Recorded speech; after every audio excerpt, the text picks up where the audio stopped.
সকালবেলা দেখো সূর্যি মামা এখনও ভালো করে ওঠেনি, আর আমি এদিকে বসে পড়েছি ছুঁচ সুতো নিয়ে। বাবুর এই জামা দুটো কবে থেকে ভাবছি সেলাই করব করব, কিন্তু মনে আর থাকছে না। তো সকালবেলায় ওই জন্য একটু মনে পড়লো বলে করে নিয়েছি। একটুখানি বেলা হওয়ার পরে চুলে মেখে নিচ্ছি পেঁয়াজের রস, লেবুর রস, ওই যে প্যাকটা মাখি সেটাই। তো চান টান করে রোদে চুল শুকাচ্ছিলাম, তাই আমাদের বাছুরটা দেখো এখানে কি করছিল।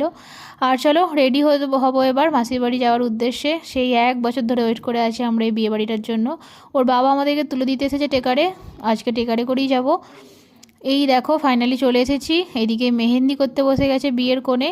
তো চলো মেহেন্দি করার আগে আমরা ভাবলাম একটুখানি খাওয়া দাওয়া করে যাক, নাহলে মেহেন্দি হলে আর খাওয়া দাওয়া করা যাবে না।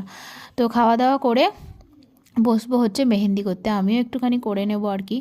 তো এদিকে বোন মেহেন্দি করছে, বাবুকে খেতে দিয়ে দিলাম, ডাল আর রুটিও খাচ্ছে। এই দেখো বোনের মেহেন্দিটা এই পর্যন্তই হয়েছে, আর আমার মেহেন্দির অবস্থা দেখো, কি দুঃখের বিষয় আমার। তো চলো আজকের মতন এই পর্যন্তই, টাটা।